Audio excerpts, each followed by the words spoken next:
Welcome to programme views makers. मैं हूं आपके साथ शाइस्ता यूसुफ। हुकूमत की तरफ से इत्तेहादियों से राब्तों के बाद फिलहाल उनकी हुकूमत से अलग होने का इम्कान अब कम हो गया है। अब अगर ऑपोजिशन जमातों को वज़ीर आज़म इमरान खान के खिलाफ तहरीक अदम एतमाद लानी है तो उन्हें हुकूमती जमात तहरीक इंसाफ के अंदर से अरकान की हिमायत हासिल करना होगी। ऑपोजिशन क़यादत की तरफ से हुकूमती अरकान की हिमायत हासिल होने का दावा तो कर दिया गया है, लेकिन ताहाल इस हवाले से कोई बड़ा नाम सामने नहीं आया है। ताहम इस सियासी सूरत हाल के बावजूद अपोजिशन जमातों की जानिब से तहरीक अदम एतमाद लाने के लिए कोशिशों का सिलसिला जारी है। साबिक वज़ीर आज़म शाहिद खाकान अब्बासी ने दावा कर दिया है, वो कहते हैं कि अपोजिशन जमातों की तहरीक अदम एतमाद मुस्लिम लीग काफ के बगैर भी कामयाब हो जाएगी। सवाल यह है कि अपोजिशन जमातों की वज़ीर आज़म के खिलाफ अदम एतमाद इत्तेहादियों के बगैर कामयाब हो सकती है। इस पर डिस्कशन के लिए जो मेहमान हमारे साथ मौजूद हैं, तारुफ में आपसे करवा देती हूँ। मैं ज्वाइन किया है lieutenant general retired Amjad Shoaib साहब ने, नासिर बेग चुगताई साहब हमारे साथ मौजूद हैं, मुना आलम साहिबा ने हमें ज्वाइन किया है, नसीम सिद्दीकी साहब भी हमें ज्वाइन कर चुके हैं और हमारे साथ मौजूद हैं मुजम्मिल सोहरवर्दी साहब भी। आप तमाम मेहमानों के वक्त का बेहद शुक्रिया। NDC आपकी जानिब आऊँगी। शाहिद खाकान अब्बासी साहब का जो ये दावा सामने आया है, आपके ख्याल में ज़मीनी हक़ाइक़ से मुताबिकत रखता है? अच्छा, ये मुझे वाकई नहीं पता, उन्हें पता होगा जो लोग ये काम कर रहे हैं, लेकिन एक्टिविटी बहुत ज़्यादा हाइपर हो गई है। अभी कुछ देर पहले मुलाकात हुई है मौलाना फजल रहमान की शाहिद खाकान अब्बासी से, और टाइम फ्रेम और नंबर गेम पर बात की गई है। और नवाज शरीफ साहब ने कहा खाकान अब्बासी से कि आप जाके मिले मौलाना साहब से। मौलाना साहब और आसिफ जरदारी साहब ने एक मुश्तरका प्रोजेक्ट लॉन्च किया था कि परवेज़ इलाही को चीफ मिनिस्टर बनाया जाए, जो नवाज शरीफ साहब के पास रेफ़र किया गया है। मुमकिन है वो कोई पैगाम लेकर पहुँचे हों। अच्छा, अब जो सूरत हाल है वो ये है कि कल की जो मुलाकात हुई प्राइम मिनिस्टर की परवेज़ इलाही साहब से, उसके बाद ख़बरें आई, बड़ी हर जगह पे ख़बर थी। फिर चीमा साहब ने एक तालाब में पत्थर मार दिया और वो उसकी अभी तक लहरें आप गिन रहे हैं बैठे हुए कि हुआ क्या है। असल में हुआ कुछ नहीं है, जो जहाँ था वहीं मौजूद है, जिस पोजीशन पर था वहीं मौजूद है। हुकूमत के पास भी अगर 50% चांस है बचने का, तो अपोजिशन के पास भी 50% चांस है रहने का। और विद इन PTI जो एक बेचैनी की कैफियत है, उसका आपको अंदाज़ा हो गया होगा, जो कीमतों में कमी हुई है और चीज़ों में। और मेरा ख्याल ये है कि इसको वेलकम करना चाहिए, इस कमी को। प्राइम मिनिस्टर ने कहा ना कि बहुत पैसा आ गया है, तो मेरी तो अपनी तजवीज़ ये कि और कम किया जाए। पेट्रोल को मज़ीद 10 रुपये कम करें और बिजली को मज़ीद 5 रुपये कम करें, वापस जाएँ, पीछे जाएँ जो सूरत हाल थी। तो मुझे लगता ये है कि मौलाना का फार्मूला, जरदारी का फार्मूला, वो शायद काम उस पर बातचीत चल रही है। और इधर हुकूमत अपने इत्तेहादियों से मिल रही है।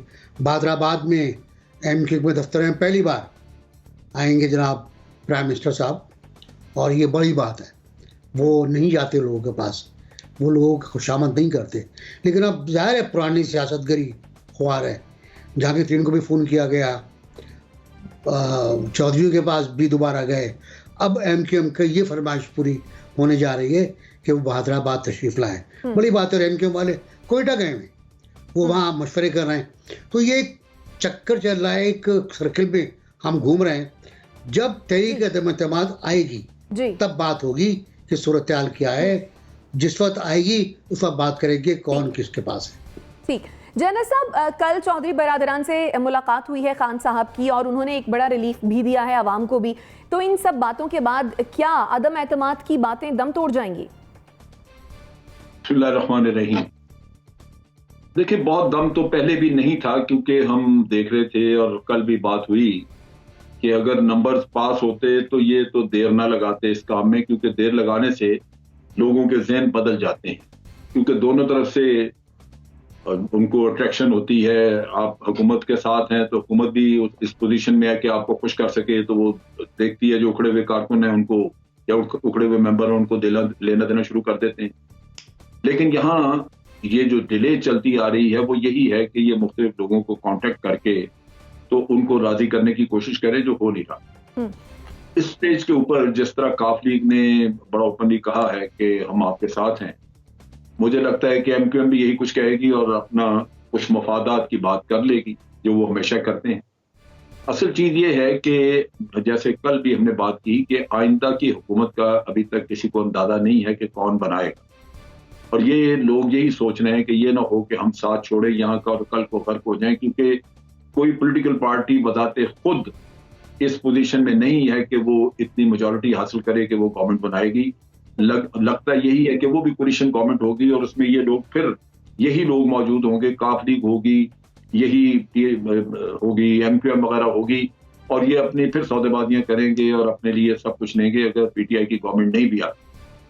तो इस वजह से हर कोई सेफ खेल रहा है। मेरा नहीं ख्याल कि ये मूव जो है इससे आगे बढ़ेगी। मुझे यही नजर आता है कि सारे किस्से में 23 मार्च की वाला जो फोकस था वो भी हटा हुआ है और किसी ने इनको लगाया इस काम पे, हम सब जानते हैं किसने लगाया है, और ये मारे मारे फिर रहे हैं इसी चक्कर में अपनी ख्वाहिशात की तकमील के लिए, जबकि 23 मार्च जो है वो भी उससे भी तवज्जो हटी हुई लगती है, और लगता यूं है कि सारा खेल इसी तरह ही अफरा तफरी में गुजर जाएगा और ये नो कॉन्फिडेंस नहीं आएगा। ठीक, आपके ख्याल में ये नो कॉन्फिडेंस नहीं आएगी। नसीम सिद्दीकी साहब, खान साहब ने इत्तेहादियों को तो मना ही लिया है, लेकिन क्या खान साहब को अपने खिलाड़ियों से भी खतरा है कोई? ये देखें कि खान साहब ने इत्तेहादियों को मना लिया है, जबकि खान साहब कल चौधरी ब्रदर्स के पास गए थे तो वहाँ पे अदम एतमाद के ऊपर कोई बातचीत नहीं हुई। इमरान खान का जाना ही उनके लिए खुशाइन था, क्योंकि आपको पता जिस तरह उनकी पर्सनैलिटी है, लोग मिलना चाहते हैं, जब वो मिलते हैं तो उनकी बैठक से भी खुश होते हैं, उनकी बातों से भी खुश होते हैं। तो उन्होंने किसी से जाके इल्तिजा नहीं की कि आप वोट ऑफ नो कॉन्फिडेंस में हमारा साथ दें। वो नॉर्मल मिलने गए, एक अच्छा जेस्चर दिया जो उनके इत्तेहादी चाहते हैं कि प्राइम मिनिस्टर हमारे साथ मिलते रहें, हमारे साथ बातचीत करते रहें, जो महंगाई है या जो भी मसाइल हैं हुकूमत के, उसको मिलजुल के सॉर्ट आउट किया जाए। अच्छा, ये तो आपने कहा कि उनको अपने लोगों से खतरा है। ये तो आप देखें कि अपोजिशन एक बात मान गई है कि अब इत्तेहादी उनके साथ नहीं है, क्योंकि शाहिद खाकान अब्बासी का जिस तरह बयान आया है, और मेरी भी कुछ लोगों से बात हुई है, कुछ MNA से बात हुई है जो कि एलाइज है गवर्नमेंट के, उन्होंने कहा देखिए इस वक्त हम रिस्क नहीं ले सकते क्योंकि हमें दोबारा कोलिशन में ही जाना पड़ेगा, लेकिन किस तरह की हुकूमत होगी, उसका कौन प्राइम मिनिस्टर होगा। तो एक चीज़ अभी चल रही है, हम चाहते हैं जमहूरियत परवान चढ़े, ये हुकूमत 5 साल अपने पूरे करे, क्योंकि अगर 5 साल का मैंडेट मिला है तो 5 साल पूरे होने चाहिए। अगर कोई और गड़बड़ हो गई, बीच में असेंबलियाँ टूट जाती हैं या कोई नया रास्ता निकल आता है, तो फिर सारा इल्ज़ाम हमारे ऊपर आएगा कि हमने जमहूरियत को जो है वो डीरेल किया। इसलिए जो अपना इत्तेहादी हैं उनके तरफ से तो एक वो कहते हैं ना चिट्टा जवाब इन लोगों को मिल गया। अब ये कोशिश कर रहे हैं कि किसी तरह, जिस तरह इस्तीफ़ों वाले मामले पे इनको नाकामी भी हुई थी और सुबकी भी उठानी पड़ी थी, अब ये सोच रहे हैं कि जो हमने इतने जल्दी ऐलान कर दिया था कि हम वोट ऑफ नो कॉन्फिडेंस ला रहे हैं, नंबर इनके पास पूरे नहीं थे, अब उसमें से किस तरह निकला जाए। तो ये भी कोई यू टर्न ढूंढ रहे हैं कि बातें करते करते ये फिर किसी और चीज़ के ऊपर आएंगे और किस तरह इसको मैनेज करेंगे। तो मेरे ख्याल से हुकूमत को इस वक्त बिल्कुल कोई ख़तरा नहीं है, हुकूमत सेफ खेल रही है। जिस तरह प्राइम मिनिस्टर इमरान खान ने जो है वो कीमतों में कमी का ऐलान किया, उसके बाद से हुकूमत के ऊपर काफ़ी जो लोड है वो कम हो गया है। ठीक है, मुज़म्मिल सोहरावर्दी साहब, कल जो मुलाकात हुई खान साहब की, उसकी कहानी तहरीक इंसाफ कुछ और बता रही है और मुस्लिम लीग नून कुछ और कह रही है। आपके ख्याल में कौन सच्चा है, कौन ठीक बता रहा है? नहीं, देखें, जो प्राइम मिनिस्टर हाउस से टिकर्स जारी हुए और जो चौधरियों के घर से प्रेस रिलीज जारी हुआ, दोनों आपस में मुताबिकत ही नहीं रखते। अब नसीम सिद्दीकी साहब बेशक कह लें कि बड़ी खुशगवार मुलाकात हुई, अदम एतमाद पर बात नहीं हुई। भाई अगर आपने अदम एतमाद पर बात नहीं करनी थी तो फिर प्राइम मिनिस्टर हाउस से टिकर क्यों जारी किए कि उन्होंने हमारी हिमायत का ऐलान कर दिया है? फिर चौधरियों की तरफ से उनके सेक्रेटरी जनरल को आके उसकी तरदीद करनी पड़ी कि भाई हमने कोई हिमायत का ऐलान नहीं किया है, ये झूठे टिकट हैं जो प्राइम मिनिस्टर ऑफिस चला रहा है बार बार चौधरी परवेज लाई का नाम लेकर। लेकिन इतना बड़ा पॉलिटिकल डिबैकल, आपने सारा कुछ ही मतलब फेक न्यूज़ की इससे बड़ी मिसाल क्या हो सकती है कि वज़ीर आज़म ने जाके अदम एतमाद पर बात ही नहीं की और टिकट जारी कर दिए कि उन्होंने हमारी हिमायत का ऐलान कर दिया है। मतलब आप पूरी कौम को क्या पैगाम देना चाहते हैं कि वज़ीर आज़म हाउस से भी जो जारी हो उस पर भी एतबार ना करें हम, उसकी भी अब जो छोटे इत्तेहादी हैं वो उसकी भी तरदीद करेंगे कि प्राइम मिनिस्टर हाउस गलत कह रहे हैं?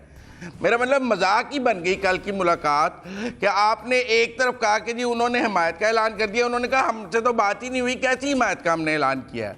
जब आप बात करेंगे तो हम हिमायत का ऐलान करेंगे ना, जब आप बात ही नहीं करेंगे तो कैसी हिमायत? इस टॉपिक पर बात ही नहीं हुई है। तो मैं समझता हूँ कल तो बहुत मज़े का खेज बात हुई है और सियासत में ऐसे नहीं करना चाहिए। अगर इमरान खान साहब ने तुम्हें इत्तेमाद पर हिमायत नहीं मांगनी थी तो उन्हें जाकर खबर भी जारी नहीं करनी चाहिए थी हिमायत की, खामोश रहना चाहिए था, बस कहना चाहिए था मैं इयादत करने गया था। इसलिए मैं समझता हूँ कल से तो मुस्लिम लीग काफ और तहरीक इंसाफ के दरमियान बदमज़गी बढ़ी है। यहाँ तो मुस्लिम लीग काफ प्राइम मिनिस्टर हाउस के टिकट पर खामोशी इख्तियार करती और कहती कि उन्होंने जो जारी कर दिया है वो बिल्कुल ठीक है। तो हम समझते चलें जी एहतरामन, जब उन्होंने जिद में उसकी वजाहत और तरदीद जारी की और आकर टीवी पर भी कहा कि ये नहीं है, तो ये सिचुएशन को क्लियर करती है बात कि वो बिल्कुल इस अब आपस में बाहमी एहतराम भी नहीं रहा है। और जिस तरह की कल मुलाकात हुई है उसमें मोना सलाई मौजूद, ठीक है, उसमें मोना सलाई भी मौजूद नहीं थे। बाहर निकल के दोनों ने इकट्ठे प्रेस टॉक भी नहीं की है। चौधरी परवेज लाई और इमरान खान इकट्ठे मीडिया के सामने खड़े होकर कहते थे हम एक हैं। आपका पॉइंट आज इतनी गुफ्तगू करने की जरूरत ही ना पड़ती। आपके ख्याल में तहरीक अदम एतमाद का खतरा टल गया है या फिर सियासी दर्जा हरारत में कुछ कमी हुई है?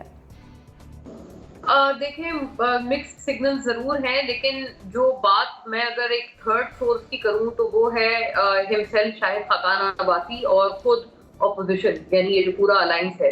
जब शाहिद खाकान अब्बासी जिस जुमले से आपने पूरा अपना जो ये सेगमेंट है वो शुरू किया है, वो ये जुमला था कि शाहिद खाकान अब्बासी ने कहा कि अगर काफ लीग ना भी हो तो हमारे पास नंबर पूरे। तो अगर काफ लीग ने अपनी हिमायत का ऐलान हुकूमत के लिए नहीं किया है तो ये क्या नौबत आन पड़ी थी कि शाहिद खाकान अब्बासी, जो कि आपको पता है बहुत इंपॉर्टेंट है पीडीएम में भी और नून लीग में भी, फर्स्ट ईयर लीडरशिप है इनकी, वो ये बात कर रहे हैं कि अगर काफ लीग की हिमायत ना हो, मतलब वो भी एक तरह से उनकी तरफ से तो उनके साथ तो ज्वाइंट प्रेस कॉन्फ्रेंसेस भी हुई, प्रेस टॉक्स भी हुई, शहबाज शरीफ और जो चौधरी बरादरान है उन्होंने प्रेस टॉक्स भी इकट्ठे किए हैं, तो बहुत अच्छे सिग्नल्स गए हैं।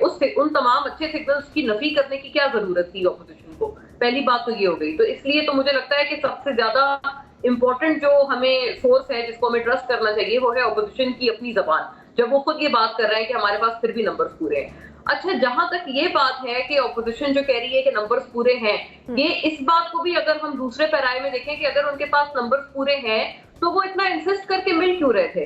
कभी वो एमक्यूएम से मुलाकातें कर रहे थे, कभी वो काफ लीग से कर रहे थे। अगर उनके पास वाकईतन नंबर्स पूरे हैं तो उनको तो इतना इंसिस्ट करना नहीं चाहिए था इन कोalition पार्टनर्स पे, क्योंकि उनको तो ये यकीन होना चाहिए था कि अपने जो पीटीआई के लोग हैं वो भी उनके खिलाफ वोट देंगे। एक ये दूसरी बात हो गई। तो इसलिए मुझे लगता है ये जो रीअश्योरेंस है ये अब जहां तक इत्तलात भी हैं वो यही समझ आ रही है कि पहले भी नंबर्स का प्रॉब्लम था, नंबर्स कभी भी पूरे नहीं थे, अभी भी नंबर पूरे नहीं है। और अब तो ज्यादा प्रॉब्लम है क्योंकि जिन इत्तेहादियों से पै दर पै मुलाकातें हो रही थी, एक इंपॉर्टेंट न्यूज ये थी कि गालिबन परसों का दिन था जब शहबाज शरीफ साहब ने अपने घर बुलाया था चौधरी बरादरान को, और उन्होंने उससे माजरत कर ली थी और उन्होंने इंसिस्ट करके किया था कि मोने सलाई को भी लेके आइएगा। तो मोने सलाई ये बात सुनते ही गुजरात चले गए। तो ये बात भी इंपॉर्टेंट है कि इस पूरे पैराए में इन तमाम तर सिग्नल्स को देखा जाना चाहिए। जहां तक ऑपोजिशन के अपने अलायंस की बात है, बहुत मिक्स्ड सिग्नल्स आ रहे हैं। एक तो 23 मार्च का जिक्र हुआ, ये बात सही है कि अभी तक कोई जिक्र नहीं हो रहा कि उस रोज ये लोग निकलेंगे, मार्च होगा।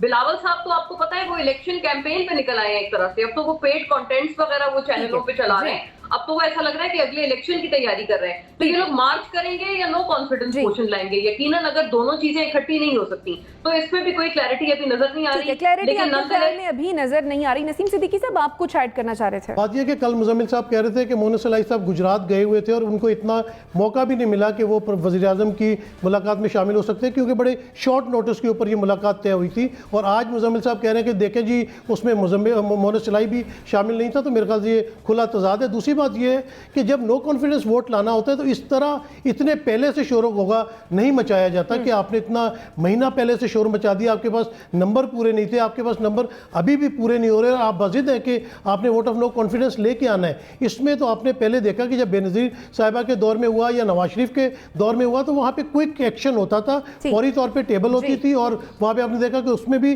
नाकामी हुई। अब जितनी देर होती जा रही है उतनी देर तक जो है ये नो कॉन्फिडेंस वाला मामला जो है ये ठंडा ठंडा होता जा रहा है। चलें, आपके ख्याल में ये मामला ठंडा होता जा रहा है। एनबीसी जब रिलीफ का ऐलान किया गया वज़ीर आज़म साहब की जानिब से और कल जब मुलाकात हुई और ये भी बातें हुई कि MQM से भी मुलाकात होगी, तो हमें ये लग रहा था कि शायद अब तहरीक अदम एतमाद की बातें दम तोड़ जाएंगी, लेकिन आज भी उसका शोर जो है हम देख रहे हैं कि थमा नहीं है। शाहिद खाकान अब्बासी के बयान से भी नजर आ रहा है। तो क्या लगता है कि अपोजिशन क्या अब जिद में आ गई है कि तहरीक अदम एतमाद लानी ही लानी है?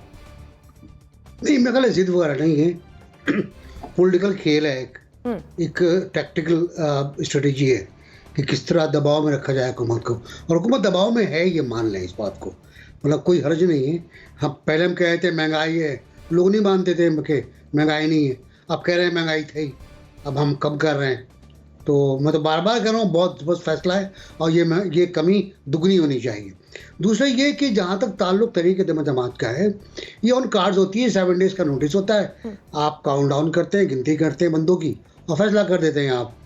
ये इस बार ये नहीं हो रहा, ये बहुत ड्रैग हो गया है। जनरल साहब सही कह रहे हैं, जितना ड्रैग करेंगे उतना सप्लाई लाइन टूट जाती है और फिर मसले हो जाते हैं। तो सप्लाई लाइन भी टूट सकती है। लेकिन मैं आज फिर कह रहा हूँ कि इस वक्त जो मीटिंग हुई है शाहिद खाकान अब्बासी की मौलाना फजलुर रहमान से, उस पर नज़र रखी जाए कि वहाँ से क्या नतीजा निकलना है। क्योंकि वहाँ दो बात है, नंबर गेम, अगर नंबर गेम पूरा था तो बात क्यों हो रही है, और दूसरा ये टाइम फ्रेम, तब तक टाइम फ्रेम नहीं है। और मुझे तो शक ये हो रहा है कि आने वाले वक्त में तो पार्लियामेंट बुक हो चुकी होगी OIC की मीटिंग के लिए। जब OIC की मीटिंग के लिए पार्लियामेंट बुक होगी तो आप कहाँ फाइल करेंगे तहरीक अदम एतमाद। और ये बात बिल्कुल दुरुस्त है कि बिलावल भुट्टो इंतखाबी मुहिम पर है, बहुत बड़े जलसे कर रहे हैं, वो बहुत बड़े जुलूस निकाल रहे हैं और सातखाबाद पहुँच गए। पंजाब में देखते हैं क्या होता है। ठीक, जैना साहब, क्या लग रहा है कि अपोजिशन जमातें हुकूमती अरकान को बगावत पर आमादा कर सकती हैं? मेरा ख्याल मुश्किल है ये। अगर ये पॉसिबल होता तो मेरा ख्याल हो जाता। असल चीज ये है, बगावत जिन्होंने करनी वो इक्का दुक्का कोई कर गया, लेकिन असल मसला वही है कि लोग अपने लिए मांगते हैं। मैं आज भी एक दो इनसाइडर से बात कर रहा था, सौदेबाजी हो रही है और यही मसला है कि लोग इस पे ट्रस्ट नहीं कर रहे एक दूसरे पे, क्योंकि आगे ग्रे एरियाज हैं, कोई अंदाजा नहीं है कि आगे क्या होगा, क्या हुकूमत कौन बनाएगा, बनेगी या नो कॉन्फिडेंस कामयाब हो सकेगी या नहीं हो सकेगी। वाज़ेह किसी के पास इस वक्त सोल्यूशन नहीं है, तो लोग सेफ खेलना चाहते हैं। मेरा नहीं ख्याल कि अपना पॉलिटिकल कैरियर इस स्टेज पे कोई खराब करना चाहेगा। लालच जरूर होती है और देते हैं लोग, लालच दे रहे हैं, लेकिन चूंकि अनसर्टेनिटी है तो इस वजह से लगता नहीं कि इस स्टेज के ऊपर लोग ये रिस्क लेंगे कि अपना पॉलिटिकल कैरियर खराब करें और बाद में उनको मुश्किल हो। मेरा ख्याल है बहुत सारे लोग जो हैं वो बाद में मेन इलेक्शन में आके, हो सकता है इंडिपेंडेंट का इलेक्शन लड़के, तो फिर उस वक्त अपने लिए बेहतर जगह ढूंढें और सौदेबाजी करें उन लोगों से जो उस वक्त नजर आए कि हुकूमत बनाने की पोजीशन में, बजाय इस वक्त अपने आप को एक अंधेरे में फेंक दें और फिर बाद में उनको समझने लगे कि जान किस किनारे पे। मेरा ख्याल है कि इस स्टेज के ऊपर यही है, 23 मार्च और इसके दरमियान ये लटक गई ऑपोजिशन, और कोई चालाक आदमी इनके साथ फिर वो इनको ट्रैप में डाल के तो निकल गया अपने काम पर। ठीक है, मोना आप कुछ ऐड करना चाह रही थी? जी, बस दो बातें करना चाह रही हूँ। एक तो ये जो रिलीफ पैकेज है, इसमें कोई शक नहीं कि जब भी ऑपोजिशन की कोशिशों में दम होता है तो हुकूमत ऑटोमेटिकली रिलीफ देती है। तो इसमें तो मैं यकीनन इनको क्रेडिट देना चाहती हूँ कि ऑपोजिशन की जो अलायंस है, इनकी जो भागदौड़ है, उनमें इतना दम जरूर लगा है हुकूमत को कि उन्होंने ये रिलीफ पैकेज, और बहुत सरप्राइजिंगली प्लेजेंट रिलीफ पैकेज उन्होंने अनाउंस किया है। दूसरी बात मैं ये करना चाह रही हूँ कि बगावतें हो रही हैं, क्योंकि हमने सिंध में से बगावतें देखी हैं, कुछ उनके अच्छे पढ़े लिखे MPs बात कर रहे हैं। बलोचिस्तान में यार मोहम्मद रिंद का मामला अभी है, उन्होंने रिजाइन कर दिया है। लेकिन ये बगावतें ऑपोजिशन के किसी काम की नहीं है, क्योंकि ये सिंध और बलोचिस्तान से है। मामला इनका तब बनेगा जबकि पंजाब और वफाक से हो। ठीक, मुजम्मिल और वर्दी साहब, जहांगीर तरीन साहब से गालिबन राब्ता भी हुआ है। अब आपको लगता है कि जहांगीर तरीन ग्रुप से कोई खतरा हो सकता है इस हुकूमत को? देखिए, अगर हुकूमत के इत्तेहादी ये वाज़ेह ऐलान कर दें कि हम अदम एतमाद में अपोजिशन के साथ नहीं है तो खेल ख़त्म हो जाएगा। बातचीत ही ख़त्म हो जाएगी। हमारे दोस्तों को इतने दलाइल देने की ज़रूरत ही नहीं पड़ेगी कि अदम एतमाद के गुब्बारे में से हवा निकल गई है। हवा तो हुकूमती इत्तेहादियों ने भरी हुई है ना। अगर MQM ये कहे कि हम बॉर्डर लाइन पर खड़े हैं और हम दूसरी तरफ जा सकते हैं और हम ये फैसला करने के करीब हैं, तो हवा भरी जाती है। अगर चौधरी इमरान खान के घर आने के बाद रात को उनका सेक्रेटरी जनरल कह दे कि नहीं, अदम एतमाद पर तो कोई बात नहीं हुई और हम उस पर अभी गौर व खौज कर रहे हैं, उसका फैसला अभी हमने नहीं किया, तो हवा भरी जाती है। इसी तरह जब हम देखते हैं कि जहांगीर तरीन साहब पंजाब में मौजूद थे, पाकिस्तान में मौजूद थे, उनकी शहबाज शरीफ से मुलाकात हुई, तो फिर इमरान खान भी मुलाकात कर लेते, वो उनकी भी इयादत करने चले जाते। बड़ी देर कर देते हैं। जब वो लंदन पहुंचे तो उन्हें एहसास हुआ ओ काम तो बहुत ख़राब हो गया, ये तो हाथ से निकल गए हैं, अब इनको फ़ोन कर लेना चाहिए। मेरा मतलब है वो तो शहबाज शरीफ से मुलाकात करके चीज़ें तय करके जा चुकी हैं। तो इसलिए मैं समझता हूँ कि दलाइल देने की इतनी ज़रूरत नहीं है। सूरत हाल वाज़ेह है। जिस दिन हुकूमती इत्तेहादी हुकूमत के साथ खड़े होकर प्रेस कॉन्फ्रेंस कर देंगे कि हम किसी अदम एतमाद के साथ नहीं है, हमें इमरान खान की क़यादत पर एतमाद है और ये हुकूमत मुद्दत पूरी करेगी, खेल खत्म हो जाएगा। और अगर वो कही जाएंगे कि हम बॉर्डर लाइन पे हैं, हम सोच रहे हैं, तो खेल जारी रहेगा। चलें, नसीम सिद्दीकी साहब वन लाइनर कमेंट कीजिएगा। मुझे बात यह है कि अपोजिशन ने शोशा छोड़ा है नो कॉन्फिडेंस का, उसमें से इत्तेहादी क्यों ये कह दें कि हम इनके साथ हैं या उनके साथ हैं। अपोजिशन ने शोशा छोड़ा है, वही इसका रिजल्ट निकालेंगे, वही नतीजे के जिम्मेदार होंगे। चलें, ठीक है नाज़रीन, ये तो एनालिस्ट की राय। और जब यही सवाल हमने सोशल मीडिया के सार्फिन के सामने रखा कि क्या ऑपोजिशन जमातों की वज़ीर आज़म के खिलाफ अदम एतमाद की जो तहरीक है वो इत्तेहादियों के बगैर कामयाब हो सकती है, 27% लोगों का मानना है कि जी हाँ, अदम एतमाद इत्तेहादियों के बगैर भी कामयाब हो सकती है, जबकि 73% लोगों का मानना है कि जी नहीं, तहरीक अदम एतमाद इत्तेहादियों के बगैर कामयाब नहीं हो सकती है। ब्रेक लेंगे, वापस आते हैं, स्टे विद अस।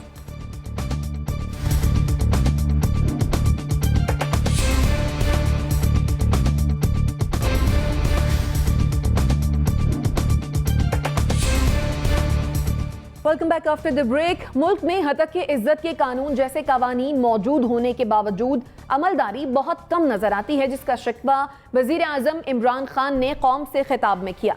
माहिर कवानीन के मुताबिक मुल्क में हतक इज्जत कानून मौजूद होने के बावजूद इसकी कमजोर अमलदारी और गैर मुअस्सर होना एक बदकिस्मती है। ताहम अब इस पर पेशरफ्त सामने आई है। इस्लामाबाद हाई कोर्ट ने हतक इज्जत के ज़ेर इल्तवा केसेस निपटाने के लिए बड़ा हुक्म देते हुए 9 माह में केसेस का फैसला करने का हुक्म दिया है। अदालत की जानिब से सेशन कोर्ट को हिदायत की गई है कि अगर ज़रूरी हो तो सेशन कोर्ट ऐसे केसेस की समाअत रोज़ाना की बुनियाद पर करें।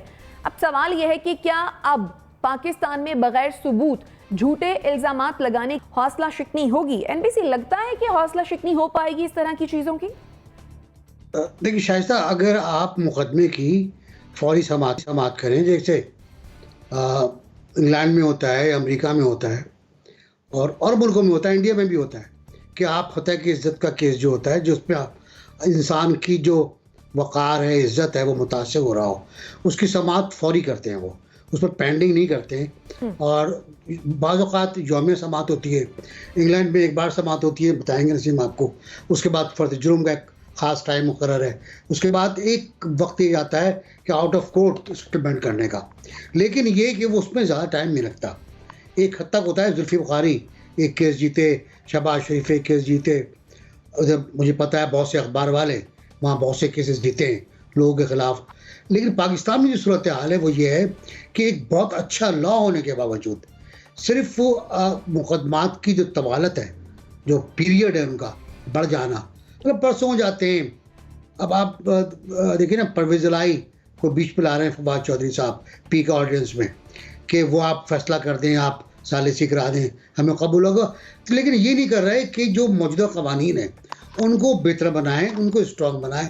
उनमें जो इस्लामाबाद हाई कोर्ट ने कहा है 90 डेज़ का, अगर ये उस कानून में आ जाता तो बहुत बेहतर होता, पाबंदी हो जाती, कानून साजी इस पर हो जाए। इससे बेहतर क्या होगा? इमरान खान साहब के कई केस पेंडिंग पड़े हुए हैं, शहबाज शरीफ का एक केस इमरान खान के ख़िलाफ़ कई साल से पेंडिंग में पड़ा हुआ है। इस तरह दर्जनों केसेस हैं। और नीचे आप आ जाएं और बहुत से केस हैं, झूठी खबरें भी होती हैं, अफवाहें भी होती हैं। सोशल मीडिया को किस तरह आप पकड़ेंगे, एक इम्पॉर्टेंट बात ये होगी, किस तरह आप जवाबदेह बनाएंगे। ये सब एक सिस्टम के तहत होता है। ये नहीं होता कि ऊपर से आप ऑडियंस लाके फेंक दें, थोप दें। और डंडा लेके दौड़ जाएं। लॉ के तहत, कानून के तहत एक लॉ कानून मौजूद है, उसकी मौजूदगी में आप दूसरा कानून ला रहे हैं, इसका मतलब है आपने किसी पे अमल नहीं करना, कहीं अमल नहीं करना चाह रहे हैं आप। कानून पे अमल कराएं। अदालतें, इस्लामाबाद हाई कोर्ट ने कह दिया है 90 डेज, तो मेरा ख्याल है सबको इसकी पाबंदी करनी चाहिए कि पिटिशन जाए, दरख्वास्त जाए, और डैमेजेस बहुत हैवी होने चाहिए। सही, डैमेजेस बहुत हैवी होने चाहिए, इतने कि बंदा कंगाल हो जाए। ठीक है जनरल साहब, आपके ख्याल में मुल्क में हतक इज्जत का जो कानून है वो मुअस्सर क्यों नहीं है, क्या वजूहत हैं इसकी? बुनियादी तौर पे तो इसकी अहमियत अदालतों की नज़र में मेरा ख्याल है ज़्यादा नहीं, क्योंकि ये केसेस जो हैं इनको सुना ही नहीं जाता, बहुत अरसे तक इसी तरह चलते रहते हैं और अदालती निज़ाम लाजमन इस चीज़ का जिम्मेदार है।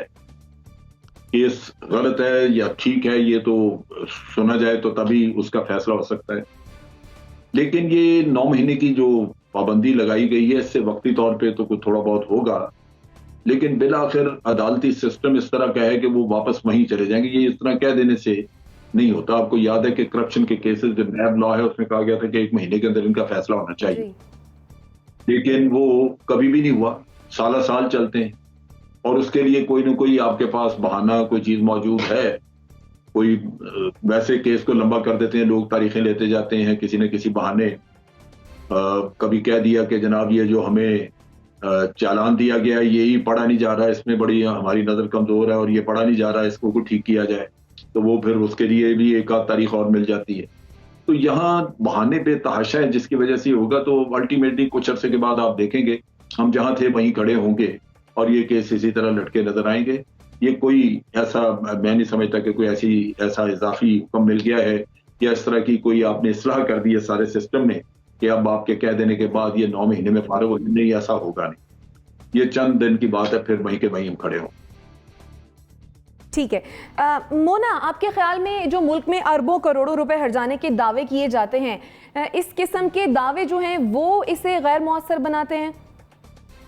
देखें, आप अगर बरतानिया की मिसाल लें, क्योंकि पूरी दुनिया में बरतानिया को कोट किया जाता है कि वहां पर ये जो कानून है और किसी के हवाले से भी गलत उसकी इज्जत को नुकसान पहुंचाना, उस पर गलत इल्जाम लगाना, ये वहां पर कोई भी नहीं कर सकता है। तो वहां के कानून, अगर कवानीन को हम देखें तो वो किसी इजाफी कानून के तहत नहीं चलते हैं, वो सिर्फ इसी हतक इज्जत या डिफेमेशन लॉ के ही तहत चलते हैं। पाकिस्तान में प्रॉब्लम यही है अक्सर और बेशतर जगहों पे कि कवानीन बहुत ज्यादा हैं और अमल दरामद बहुत कम है। तो ये बिल्कुल सही सिमत में दुरुस्त और मौसर फैसला है कि अगर इसके ऊपर जल्द से जल्द अमल दरामद हो। बिल्कुल सही अभी बात की गई कि बहुत सारे ऐसे केसेस हैं जो कि ज़ेरे इल्तिबा पड़े रहते हैं, साल उनमें डिलेज होते हैं। इस तरह की चीजें अगर ना हो तो यकीनन इनका अगर स्विफ्ट फैसला हो, जल्दी फैसला हो, जैसे हम बरतानिया में देखते हैं कि बहुत सारे लोग एक दूसरे को सू करते हैं और वाकई उसके जो फाइन्स होते हैं, जो पेनल्टी चार्जेस होते हैं, वो इतने ज्यादा होते हैं कि इंसान एक तरह से कंगाल हो जाता है। तो ऐसी कोई बात करने से पहले भी इंसान 100 मरतबा सोचता है। तो मुझे लगता है ये बिल्कुल सही मिसाल है, इसी के तहत चलना चाहिए। प्राइम मिनिस्टर ने अपने एड्रेस में भी इस बात की निशानदेही की थी। हम बिल्कुल इस बात को एंडोर्स करते हैं कि लोगों की पकड़ियां नहीं उछलनी चाहिए, फजूल कैरेक्टर असैसिनेशन, इस तरह की चीजें नहीं होनी चाहिए, चाहे मेन स्ट्रीम मीडिया हो या सोशल मीडिया हो। लेकिन मुझे लगता है कोई अगर ऐसा ऑर्डिनेंस जैसे पैका ऑर्डिनेंस है जिसके तहत आप किसी को अरेस्ट कर सकते हैं बगैर चार्जेस के प्रूफ हुए, ये मेरा ख्याल है ये एक काउंटर प्रोडक्टिव चीज है। अगर आप हद तक इज्जत के ऊपर चलें तो वो इसलिए प्रोडक्टिव है क्योंकि पहले आप पूरी तरह से उस चीज को प्रूव करेंगे, दोनों इतराफ की बात सुनी जाएगी और फिर उसके बाद फुल एंड फाइनल फैसला होगा। तो मुझे लगता है इसका यही सोल्यूशन है। बरतानिया की जो मिसाल देते हैं, बरतानिया में इसी चीज के तहत किसी की इज्जतें उछालने का कोई सोच भी नहीं सकता है। ठीक, नाज़रीन छोटी सी एक ब्रेक, वापस आते हैं, स्टे विद अस।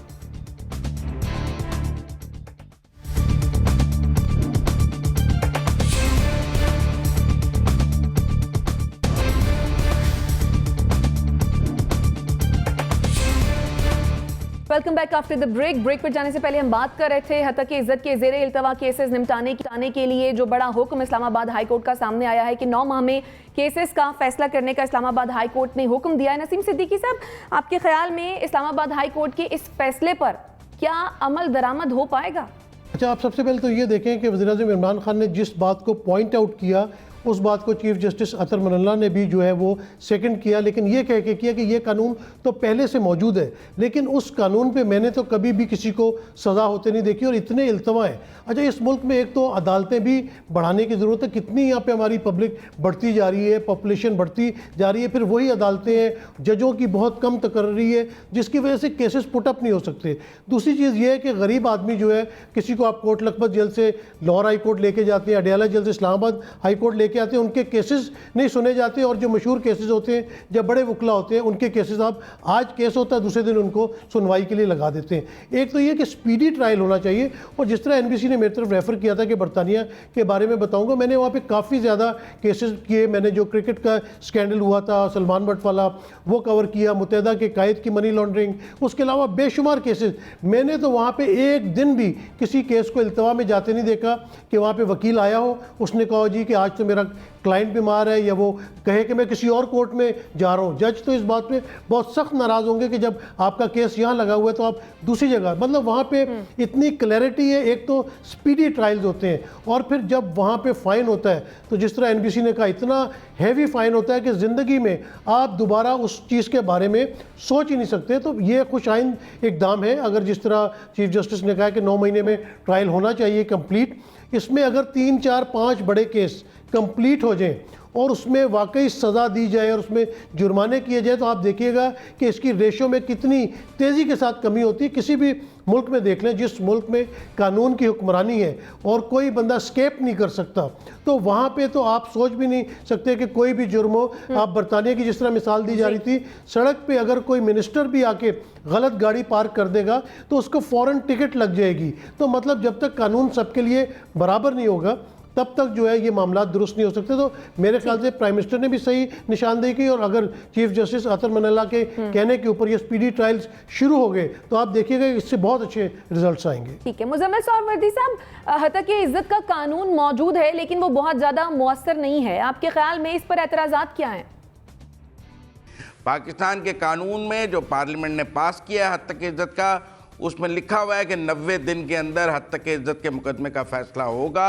सवाल ये है कि चीफ जस्टिस को चाहिए कि जो जजेस 90 दिन में फैसला नहीं करते उनका एहतसाब किया जाए, उनके बारे में फैसला किया जाए कि जो 90 दिन में फैसला नहीं करती हैं, जबकि कानून में लिखा है कि 90 दिन में फैसला होगा।